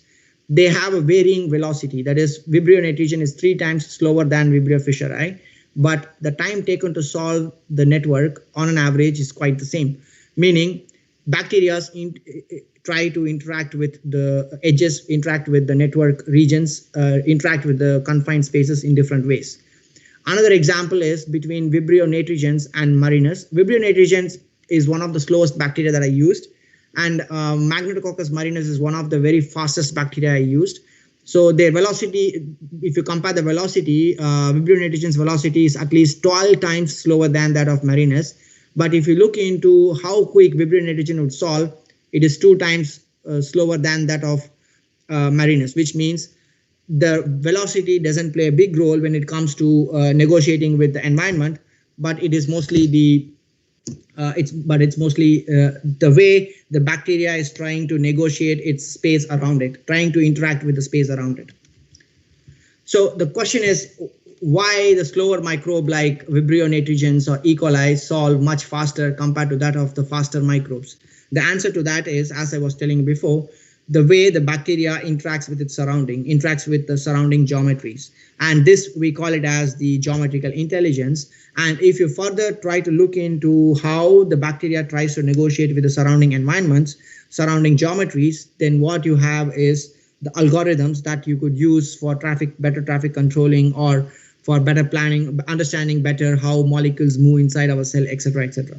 So these are potentially the application areas of biocomputing. And one simple problem I showed you here is maze being solved by bacteria. Now let's step up our problem. Let's go to a bit complicated problem. I'm skipping that. Let's look into a bit complicated problem. So the complicated problem that I'm going to talk to you now is subset sum problem. It is a truly NP-complete problem. Computers may not be able to solve NP-complete problems that are larger than 30 or 40 sample numbers in size. So for this specific approach, we use 2 bacteria, that is E. coli and Vibrio nitrigens. The reason we use them are they have best laboratory conditions that we could manipulate them. And at the same time, they could be genetically engineered. They are self-propelled, meaning you don't need external stimulus to move them. They can move on their own. And you could genetically modify them extensively. And importantly, these bacteria could divide. So division is again another important criteria here, because imagine you let 1,000 bacteria into the network at one time, and imagine the network is sufficiently large, and let's say it takes 1 hour for a bacteria to run from point A to the exit in the network. And in this situation, bacteria could divide 2 or 3 times, meaning you start with 1,000 bacteria, and assuming all the bacteria divide, you end up with 6,000 bacteria in the end. Meaning you start with 1,000 computing units and you end up with 6,000 computing units. Meaning, depending on the size of the problem you use, you could amplify the computing power, which means you could improve the parallel computing capacity, and as a result, you could arrive at the solutions much faster. In the starting of the slides, I was telling you the area that is mostly with bioengineering is interdisciplinary. And this is one classical example because here three fields are involved: mathematics, engineering, and biology. So this is a simple way how to represent graph theory into physical networks. So you have a problem, you put it in a graph in x-axis and y-axis, you transfer them into a physical network, and this network has specific algorithmic junctions or specific gates, if you want to call it, which will have to follow specific rules. And if the bacteria follows the rules in these gates, then they will eventually end up at specific exits. For example, this problem here is 1, 3, and 4, meaning what are the various possible combinations that you could get by adding the elements 1, 3, and 4. It could be 1 plus 3, which is 4, 1 plus 4, which is 5, 1 plus 3 again 4, 3 plus 4, which is 7, 1 plus 3 plus 4, which is 8, so on and so forth. So out of all the 8 possible solutions, 8 exits that we have, there are 1, 2, 3, 4, 5, 6 different solutions. And 2 different solutions, namely exit number 2 and exit number 6, are wrong solutions. Okay, so when you let a bacteria in this network, they would try to go out of the exits mostly 0, 1, 3, 5, 7, and 8. And if they follow the rules that we have employed in this network, they will not come out of the exits, namely 2 and 6. And this is a very classical example of how we could convert a graph theory based network problem to a physical microfluidic network. How this microfluidic network functions, we can understand it, or how this biocomputation network type biocomputation device functions, we can understand it by a simple quick animation. So we call it as SSP because it is subset sum problem. And you have a microfluidic network. This is the device, and the bacteria enters through this point, which is called as the inlet. It goes through several of these channels and it comes out of the exit, and each exit corresponds to a solution. And like I was telling you, these are the traps. It has square ends. So when a bacteria is entering the trap, it gets attracted to the squares, so they cannot pass. This network functions with 3 different types of junctions. These are the algorithms that function in the network. First junction is called as a split junction. In this junction, when a bacteria is entering, it has equal chance to go either left or right. If it goes right, it adds 0. If it goes left, it adds 1. And any other direction, like you see here, are wrong directions. A bacteria can only go in the left or the right and no other way. The next type of junction is called as the pass junctions. So pass junctions, these are very simple junctions, which is plus type junctions or crossovers. And in these junctions, the bacteria has to continue in its path. It cannot turn left or right. If it is going from here, it has to continue in this direction only. Any path that, like U-turns, or going from left to right or right to left, is considered a wrong turn. And these are technically bacteria that do errors. And then you have the third type of junction called as the joint junctions. So these joint junctions, they are very specific junctions, which we will explain in a bit. So when a bacteria is trying to take this route, it is taking a left here, so it is adding +1. And then it's taking right, so it is adding 0, 0, 0. So it ends up in the exit 1. And so 1 is a element that you used in the combination that you used, a combination set you had. And as a result, 1 is a type of solution that you can arrive at. Likewise, you have different solutions.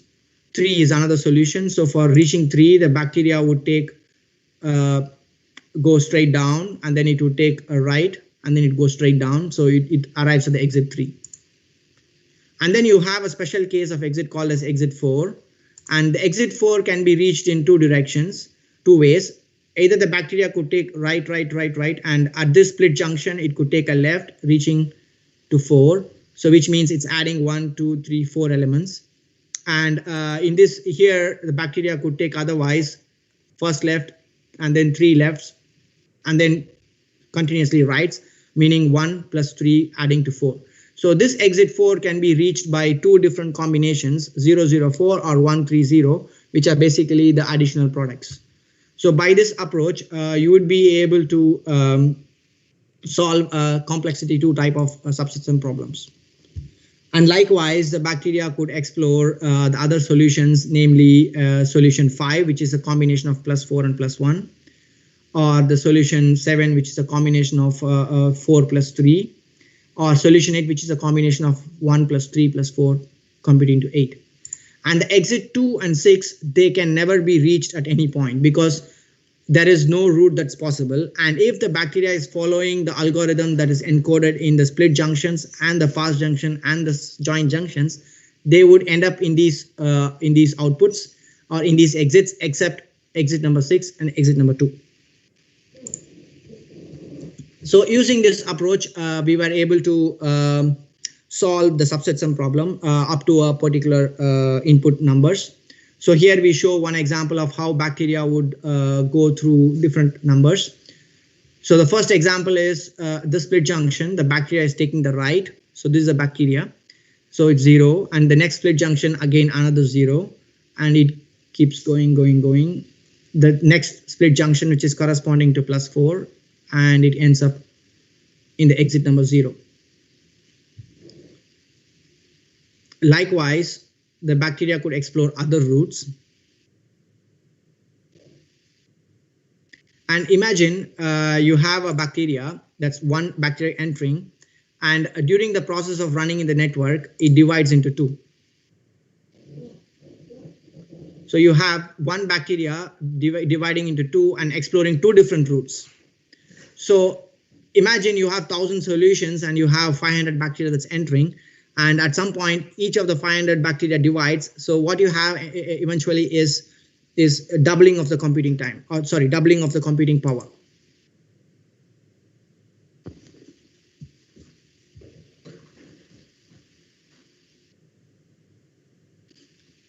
Okay, so if a bacteria is following this network, the junction rules like the split junction, pass junction, and joint junctions, then what you would have is bacteria ending up into the right solutions. And these right solutions can be exported or can be understood using the heat maps again. So this is a specific problem of 2, 5, 9, 3 elements. So 2 plus 5 plus 9 would correspond to the total exit of 16. And anything that red you see here is actually bacteria, actually the exits that cannot be reached at all. Okay. And anything that you see in green are the solutions that can be reached by following the rules in the junction. And you can very clearly see here from this specific density map that all the black regions corresponds to bacteria not exploring a particular route, and it is not possible to explore. And all the routes with different intensity of blue and different intensity of crimson or violet is corresponding to the right solutions. So if the bacteria is following the rules that you encode in the network, and if you have a bacterial candidate that could follow the rules, then what you have at the end is a perfectly operating bacterial-based computers. This is another example. Instead of 3 elements, we here used 4 elements, 1, 3, 5, and 11. And it has a total of 20 exits, and 2, 7, 10, 13, and 18 are the wrong exits. In any way you add 1, 3, 5, and 11, you cannot come to a combination of 2, 7, 10, 13, and 18. And you have a much larger network. So this network is made of 5 elements, has a total number of exits of 42. And everything in red is a wrong exit. Everything in green is a right exit. If the bacteria is following the rules that you have incorporated, they are going to solve the combinations. And based on counting the number of bacteria that's coming out of each exit, you can plot a bar chart using which you can say if a bacteria has solved a problem or not. Here you see actually thousands of bacteria running in the network. So every white spot that you see here is actually a bacteria that's exploring the solution. And imagine this 16 solution here is explored by hundreds of bacteria. 20 solution explored by again hundreds of bacteria. 42 different solutions explored by again thousands of bacteria. So as the problem size increases, you solve with larger and larger number of bacteria because you have larger bacteria, higher number of bacteria entering the network. And at the same time, these bacteria that's entering the network, they could divide. And at the same time, increase the computing power as they solve the problem. Now the question is, when can we beat a computer by using such bacterial-based computers or bacteria-operated computers? So we did some simulations to explore how long do we have to wait in order for a computer to be overtaken. So what you see here in straight lines, diagonal lines, are the computing power of different ranges of computers, starting from 64-bit 1 gig 2.3 gigahertz computer to as slow as 32-bit 500 MB 660 megahertz computer. So this is something like 1990s computers, and this is something like 2018 computers. So these are the computing power, and other lines that you see here are the computing powers of different bacteria that we used, particularly E. coli and Vibrio nitrogens. So these two blue lines correspond to bacteria trying to solve without division. But the moment bacteria solves the problem with division, meaning they multiply in the microfluidic network that we are using, what happens is at around the cardinality or input element of number 35, we can see that they can easily overtake a computer. So this intersection line of the straight lines where the computing power of the computer is shown compared to that of the bacterial computer, that is what means the intersection point means these points a bacteria could overtake, or a bacterial operated computer could overtake the whole of the computers that we use in our everyday life. So we have advanced so much on this area in the last year that we have some evidence, strong evidence, that even a quantum computing could be easily overtaken by a bacterial computer. And the reason for all of that is because of parallel computation. You do a parallel computation, you have a technology or a device that could translate biology into a parallel computing method. Then what you have is a biologically operated parallel computing machine. So the whole point of explaining how a bacteria could solve a mathematical problem and could do parallel computing is, it doesn't mean that eventually computers would be replaced by bacteria. No, that's not the way. The idea is for some specific problems which are of very much of importance, particularly related to space exploration or trying to understand tractability of other bigger NP-complete problems, cryptography, random number generators, etc. You need to have a parallel system, and we are trying to establish that we could use bacteria for all those parallel computing approaches. So that brings me to the last part of my lecture, which is the conclusions. So the main take-home messages that I would like to give you is probably, if you haven't been aware what is microfluidics, I am happy that I introduced you to what is microfluidics and how you do some fabrication. So everything that I talked about microfluidics, its fabrication, etc., is only less than 2% of what we give in an actual lecture that I handle. Then what I explored to you, what I walked you through is about bacterial motility and how we could translate motility of bacteria to understand its intelligence mechanisms, how bacteria negotiates with the geometry that's around it. And of course, I introduced you to something that's completely unique, I would say, which is how we could perform computations with bacteria. And for this, we specifically use a graph theory-based approach, which is a mathematical engineering-based designs, which is designing microfluidic devices and using bacteria to explore them and understand how the computation is being solved. So if you are interested on any of these aspects of research, you could look into the two articles which were published by our team, like one in 2016 and one in 2018. And you would be having a lot of research updates from our team in the following months through publications. And if you're interested in our labs, you can use the link I gave you there. You would know what active research that we're doing and any type of position that's available with us. So I would like to thank at the same time your managements, as well as specifically to our biological microfluidics team, headed by Professor Danby Nicolau, and our collaborators, close colleagues, Falco, Mona Lisa, Julia, Kabia, and other collaborators in Czech and different parts of the world. So those are funding agencies. So all of this biocomputation work is carried out in association with the DARPA, the Defense Associated Research Grant System that's operating in the US, and as well as with NSERC, and one of the recent grants that we have, which is New Frontiers for New Frontiers and Research Funds, which is an exploratory grant that we received for carrying out biocomputation related approaches. So that brings me to the conclusion of this slide. And one personal note that I would like to finish off is you could also follow the active research updates, as well as important informations that I try to talk along with one of my friend Nirmal, who is also a PhD graduate doctor in neurosciences.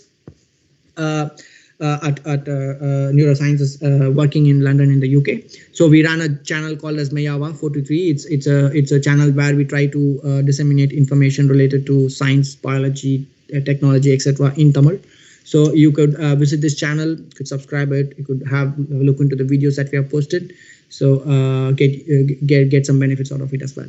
So again, I'd like to thank the St. Joseph's College of Engineering, the management and the organizers, Dr. Chamundishwari, and the students who have made this session possible. And thank you very much for bearing with me for the past 1.5 hours. Thank you very much. Thank you very much, sir. It was a very informative session. I'm pretty sure many of us learned about microfluidics and bacterial motility, and obviously bacterial computers. And we were exposed to new concepts that we never knew before. We actually have 2 questions here, sir, from YouTube. So I'll ask them to you, and then you can answer them. Is that fine? Yeah, sure, go on. Okay, so the first question is, what type of softwares are used for identifying bacterial intelligence? Okay, so that's more about image processing that we use. So most of the time we use freeware. Most of the time we use softwares that are available, open for the public, used by mostly the research community. One simple software that we use is called as ImageJ or Fiji. So this is an extensive platform for image post-processing of images that you get from microscopes. And most of the time, we use several plugins that are associated with this openware. For example, for tracking, we use plugins like mTrackJ or TrackMate, etc. And there are also other commercial softwares like Imagina, etc., which you can use if you are willing to pay money and buy these softwares. But I think in terms of science and the research community for image processing, etc., the community is quite open, and you have several different plugins that you can insert into ImageJ to make your need. Also, we have special computer scientists that are computer science students that we are associated with at the McGill University, who try to create separate plugins or separate research tools that would fit our needs for understanding the bacterial motility patterns. So the whole concept is, you understand the bacterial motility, probably you will get to know about how the intelligence in them functions. So in that angle, if you look, most of the time the softwares that we use are trying to understand what velocity bacteria goes, where it goes, how quick it goes, how fast it goes, how quick it goes, or how slow it goes, etc. So for all that, we use ImageJ and the related plugins. Probably I can provide you the links where you could download the software, and you could probably experiment it with a bit. Okay, thank you, sir. The last question is, does the bacteria of the same species have the same type of intelligence? So in a way, so far with what the 5 types of microbes that we used here, we were not able to confirm that. Because I showed you an example with Vibrio nitrogens and Vibrio fischeri. This is a Vibrio type of bacteria. It belongs to the same genus but different species, and the way they behaved were completely different. For example, Vibrio fischeri was trying to stay in the center of the microfluidic devices, while Vibrio nitrogen tried to go towards the edges of the device, towards the walls of the device, or wall following and wall repelling. So from my understanding, based on the 5 species that we have used, it's very difficult to say.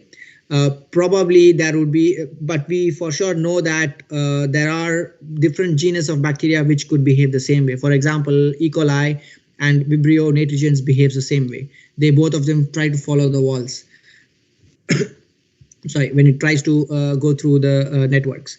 So what I would say as an answer for this question is, between the genus, we haven't explored any that is very similar. But between the species, we haven't explored anything that's similar. But between the genus, yes, we have seen bacteria with similar type of exploring nature. So in that way, you can call their intelligence might match to some extent as well. Thank you, sir. We actually have one more question now. Yeah. Yes, so the question is, does 3D printers help in furthering this technology? Yes. So that again depends on the type of resolution that you want to achieve. We have been exploring 3D printing for making such devices. But if you actually look into 3D printing, the best of technology now could give you a resolution anywhere to 2, 3, maybe 4 microns. If you want to go below 4 microns, it would be very difficult. But for all of our microfluidic devices that I'm using a resolution close to hundreds of nanometers. Because if the surface of the microfluidics is very rough, the bacteria will not move smoothly. It will try to stick to the surface. So I need to have the surface as smooth as possible. So because of this specific reason, I'm using e-beam based lithography, while even 3D methods could be used.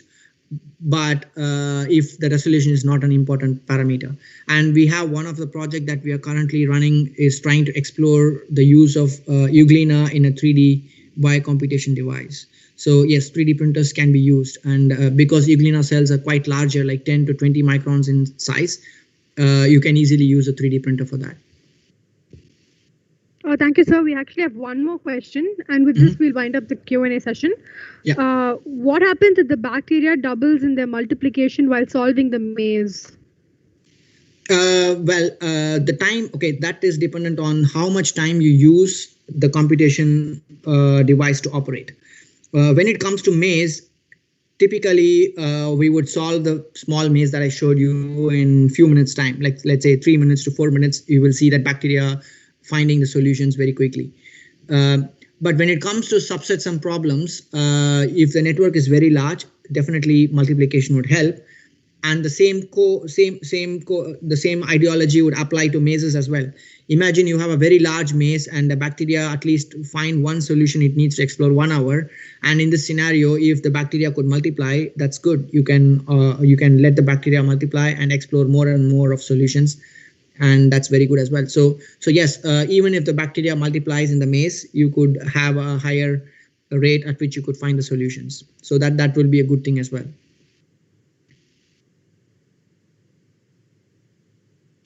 Thank you, sir. Actually, we have some more questions here. So, do you have the time to answer some more? Yes, go on. Yeah, no problem. Yeah, sure, sir. Thank you very much, sir. The next question is, can we incorporate certain corrective chemicals, antibodies, into the notion of microfluids? Yes. So so there are, you can definitely do that. In microfluidics, if you want to introduce a specific chemical signal, or if you want to introduce a specific let's say an antibiotic, or let's say attractant like glucose molecules, etc., at specific points in the network, yes, you can do that very easily.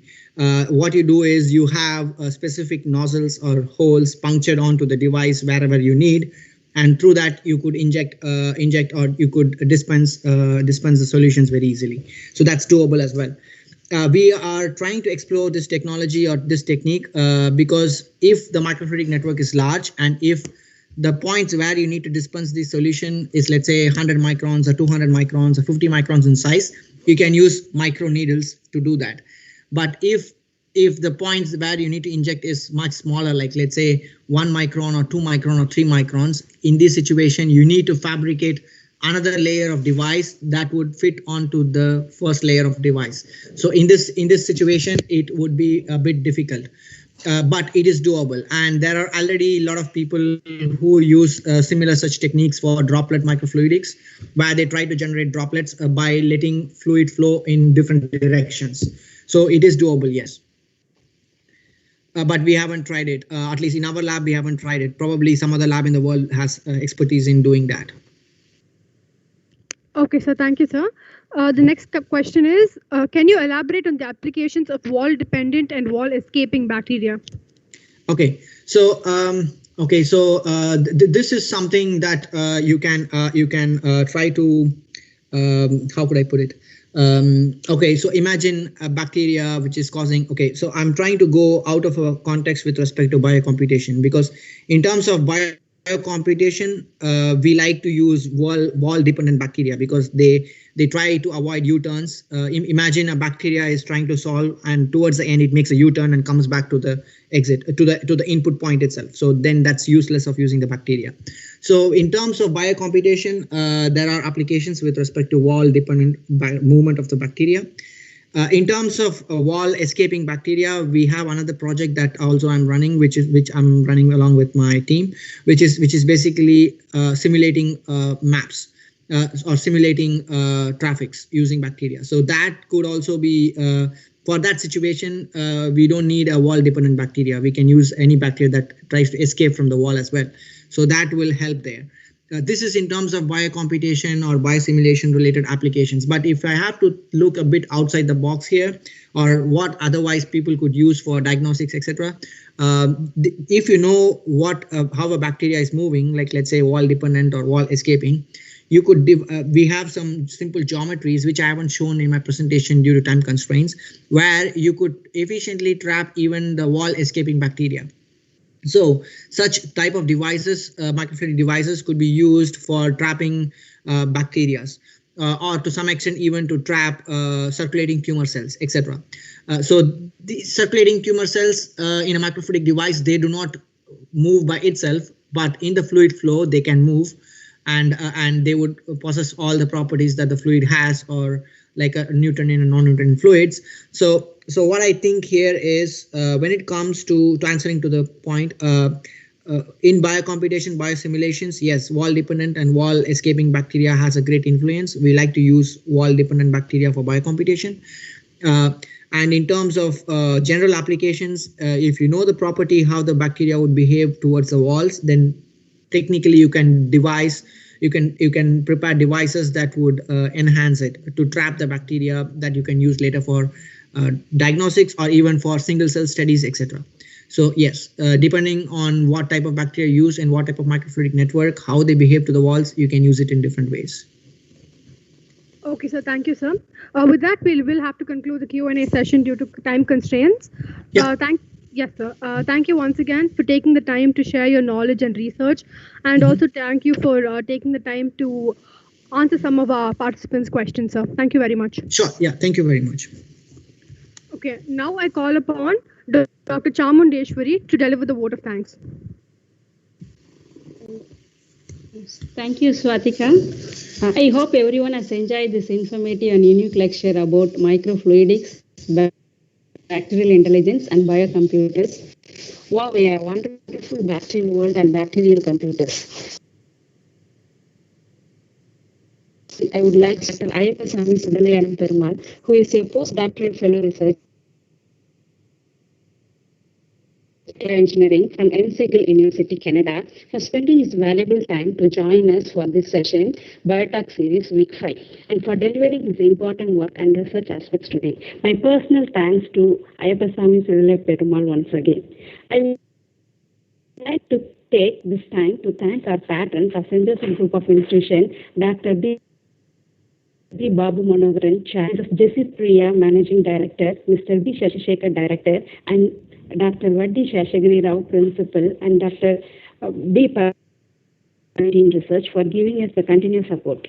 I would also like to thank our beloved HOD, Department of Biotechnology, Dr. G. Sri Kumar, and our advisor, Dr. Renika Vishwanathan, for provoking us to implement this Biotech series talk and providing their continuous guidance to make this event to happen.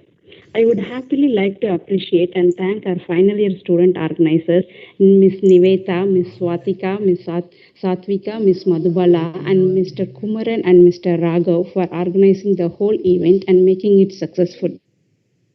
And finally, I thank all the participants for your kind cooperation and ensuring an active participation to make this event successful. Once again, I thank all the participants for kind listening. Thank you all. I hand over the session to Swatika. Thank you, ma'am.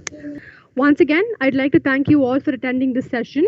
I hope to see you all in future events organized by the Department of Biotechnology from St. Joseph's College of Engineering. Until then, take care and stay safe. Thank you. Thanks.